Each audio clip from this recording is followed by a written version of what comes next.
Oke, assalamualaikum warahmatullahi wabarakatuh. Apa kabar semuanya? Semoga selalu dalam keadaan sehat walafiat. Amin amin ya rabbal alamin. Pada kesempatan kali ini saya akan memberikan video mengenai analisis korelasi dan regresi. Ini adalah salah satu materi kita di statistika dan probabilitas. Mari kita ikuti bersama. Kita mulai dari analisis korelasi. Korelasi itu adalah analisis tentang hubungan suatu variabel independen atau variabel bebas dengan variabel lainnya atau variabel terikatnya. Oke. Korelasi itu bisa dibedakan menjadi dua, ya. Kalau yang arah positif satu, korelasi yang negatif satu. Korelasi positif itu artinya dia searah. Maksudnya di sini variabel independen yang mengalami peningkatan, maka variabel dependennya akan juga mengalami peningkatan. Sebaliknya, jika variabel independen mengalami penurunan, maka mengakibatkan juga variabel dependennya akan juga mengalami penurunan. Oke. Selanjutnya ada korelasi negatif. Ini artinya kebalikannya. Nah, artinya jika variabel independennya naik, variabel dependennya akan turun. Ataupun sebaliknya, jika variabel independennya turun, mengakibatkan variabel dependennya akan naik. Oke, kita lanjut lagi. Nah, apa sih tujuan kita melakukan analisis korelasi itu? Kita akan melihat ada tidaknya hubungan dari dua variabel, variabel bebasnya dan variabel terikatnya. Hubungan tersebut nanti kita lihat apakah bernilai positif atau bernilai negatif. Jika positif, maka nilainya itu antara 0 sampai 1. Jika negatif, antara 0 sampai negatif 1. Koefisien korelasi itu bernilai positif, artinya searah. Ini tidak yang saya jelaskan tadi. Jika X-nya naik, maka Y juga akan ikut naik, dan sebaliknya. Ada beberapa rumus korelasi yang sering dipakai, ya, yang biasa digunakan. Salah satunya adalah rumus produk momen dari person. Dengan syaratnya tadi adalah datanya interval atau rasio. Bila ordinal, maka sebaiknya gunakan rumus dari Spearman ataupun Kendall atau non parametrik, ya. Ini setelah nanti ini kalau kita menghitung berapa nilai koefisien korelasinya dari R-nya, kalau kita pakai person nanti berapa R-nya? R yang berada pada 0 sampai 0,19 atau 199 itu hubungannya sangat rendah. Mulai dari 2 sampai 3,39, 0,2 sampai 0,39 rendah, 0,4 sampai 0,59 itu sedang, 0,6 sampai 0,79 itu kuat, dan lebih daripada itu nilainya sangat, hubungan yang terjadi adalah sangat kuat. Seperti apa nanti aplikasinya? Kita boleh menggunakan yang gampang dulu, kita pakai Excel, ya. Kita lihat. Nah, di sini ada contoh soal, yaitu kita disuruh melihat apakah ada hubungan antara produk, jenis produk yang dibuat dengan jumlah penjualannya. Kita lihat di sini. Ini ada 10 ya. Kita dilihat ada hubungannya tidak antara produk dan penjualan. Kita lihat dulu pakai rumus momen persennya. Ini dia ya, rumus momen persen. Dan selanjutnya lagi kita copy saja data tadi ya, boleh kita copy tabelnya sekaligus. Nah, kita langsung jadi kita tahu apa saja yang kita butuhkan. Nah, ini dia. Anggap produk adalah X-nya dan penjualan adalah Y-nya. Maka kita perlu di sini X kali Y. Maka kita buat perkaliannya ya. Nah, ini produk ini kita sebut adalah X. Penjualan itu kita sebut adalah Y. Nah, kita lihat. Nah, maka X kali Y-nya kita lagi cari. XY. Nah, X dari Y-nya. Nah, XY-nya berapa? Kita cari ya. XY ini sama dengan X-nya ini kita kalikan dengan Y. Langsung kita peroleh. Dapatlah XY-nya ini. Selanjutnya sigma X, sigma Y nanti di bawah kita buat ada X kuadrat. Nah, ada X pangkat 2. X pangkat 2. Oke. X pangkat 2 berarti X kita pangkat 2 kan. Oke. Pangkat 2 kalau di Excel copy ya. Nah, copy ini pangkat 2 artinya. Pangkat artinya. Terserah kita mau pangkat berapa nanti. Itu ya.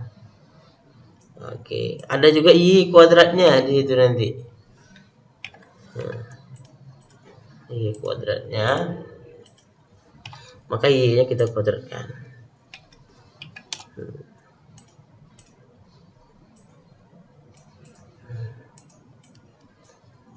Kita lanjut. Selanjutnya dia minta jumlahnya, maka kita mau jumlahkan dari atas bawah, kita pakai sum saja. Kita tarik ke bawah, kita enter, kita tarik ke samping ya.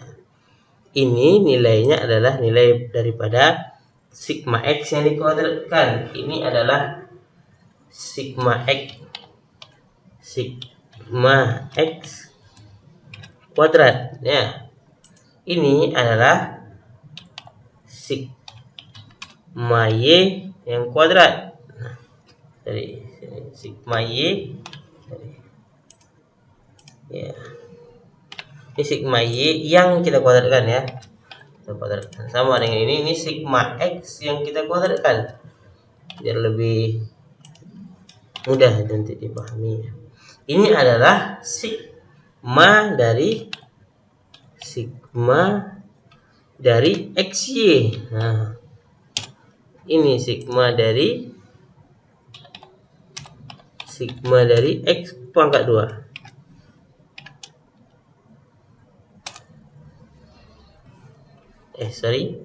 Ini adalah sigma X. Oke, sigma X. Oke, ini sigma Y. Tadi. Nanti baru kita kuadratkan. Nah, ini adalah sigma Y pangkat 2. Pangkat 2. Oke. Nah. Oke.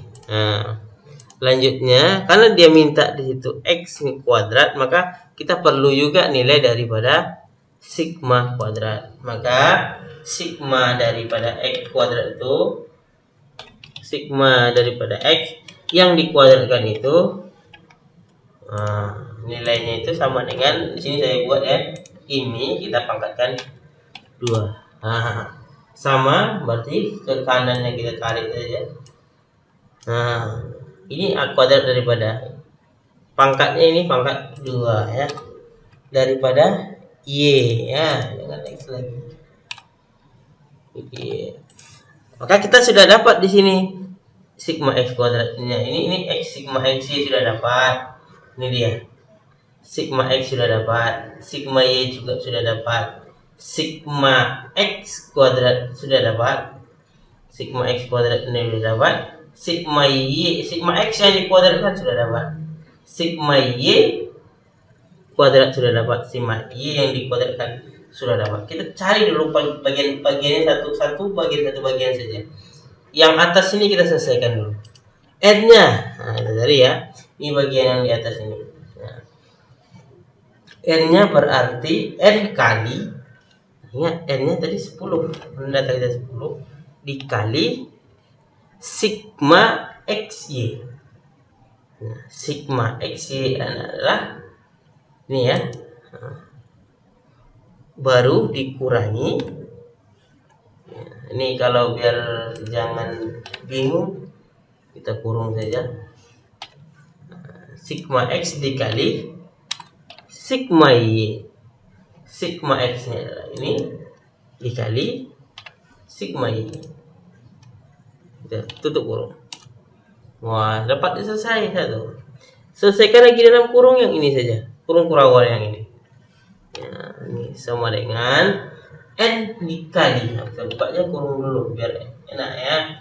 N dikali, berarti 10 dikali X sigma daripada X kuadrat. Ini dia. Nah, baru kita kurangkan sigma X yang kita kuadratkan. Ini dia sigma X kita kuadratkan. Ini dia. Nah, kita lanjut lagi. Yang di sampingnya N 10 lagi sama dengan kurung 10 lagi dikali sigma Y kuadrat. Nah, dikurangi sigma Y yang dikuadratkan. Baru ini yang rumus baru di bawahnya itu adalah tanda akar ya. Berarti dikali dulu baru tanda akar. SQ itu untuk akar SQRT dari perkalian yang ini tadi dengan ini. Selesai. Baru ini kita dapat ini untuk atas, ini untuk bawah, maka R XY nya adalah ini sama dengan, tinggal kita bagi yang atas dibagi yang di bawah. Maka kita dapat nilainya adalah 0,97888. Ini kalau berdasarkan keterangan yang ada pada yang dibuat oleh Bapak Sugiono, maka tergolong kepada hubungan yang sangat kuat. Artinya jumlah produk yang diproduksi dengan jumlah penjualan itu sangat erat lagi sekali hubungannya.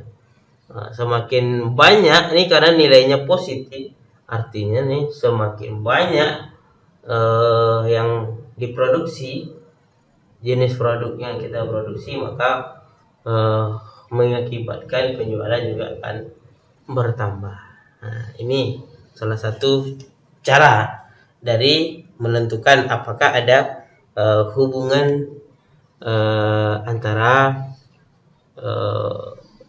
produk dengan penjualan. Oke. Selanjutnya kita akan cari, kalau ada hubungan seperti ini, kita akan masuk ke regresinya. Nah, saya akan coba ini ya, metode kuadrat terkecilnya untuk menentukan koefisien daripada model yang kita buat itu. Nah, kita bawa lagi ke sini ya. Terlihat. Nah, ini dia. Kira-kira dari yang kita perlukan itu, ingat tadi ya bentuknya ya, jangan lupa bentuk hasil akhirnya adalah Y sama dengan A plus BX. A plus BX. Nah, A-nya dulu kita cari berapa. Nah, A-nya yang penting kita cari dulu berapa.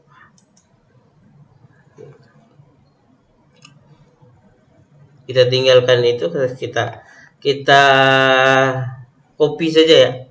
Saya mau copy slide ini saja biar jangan terganggu kita hapus ya.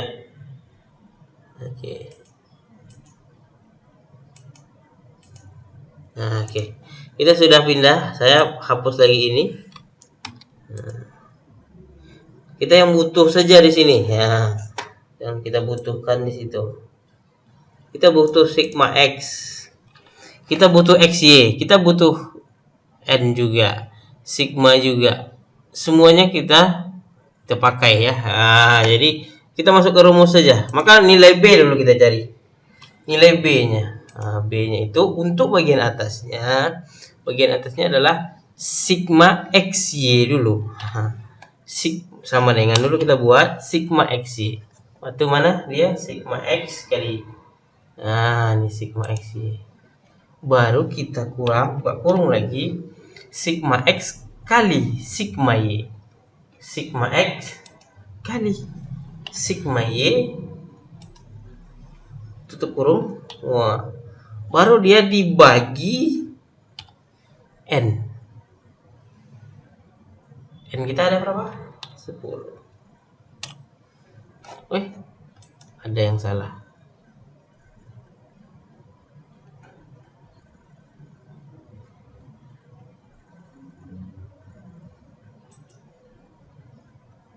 Oh sorry ya, sigma X XY ini dia sigma XY dikurangi sigma D nya. Oh sorry D nya salah ya. Oh ini dia. Itu dia bagian atasnya ya. Untuk yang bawahnya ini sama dengan sigma X kuadrat. Nah, ingat ya, sigma X kuadrat. Nah, ini dia berarti sigma X kuadrat dikurang sigma X yang dikuadratkan. Nah, sigma X yang dikuadratkan dibagi N 10. Wah, itu kita dapat. Maka kita dapatlah nilai B-nya itu sama dengan di atas dibagi yang di bawah. Nah, 0,987323. Nah, A-nya lagi mau kita cari. A-nya itu yang di atas dulu kita selesaikan. A-nya yang di atas dulu kita selesaikan. Sigma X kali sigma Y. Sigma X ya, ini dia sama dengan sigma X dikali sigma Y.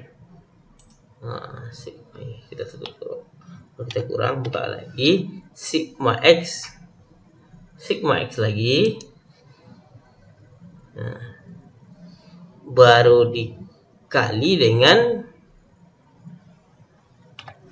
sigma XY.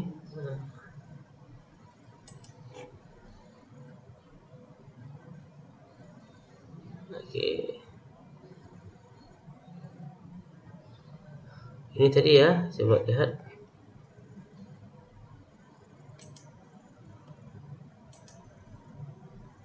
Sorry, ini salah ya. Ya, dia sigma Y. Betul. Sigma Y sigma Y-nya adalah ini. Oke.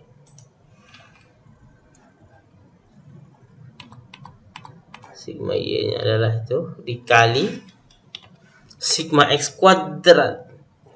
X kuadrat ini sigmanya. Habis itu baru sigma X, ya, sigma X C 15 baru dikali sigma X Y. Oke.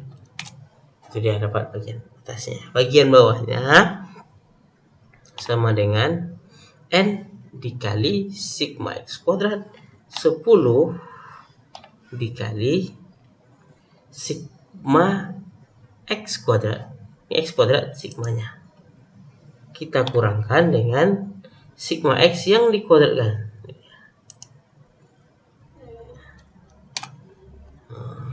Ya, maka nilai B-nya adalah dibagi ini.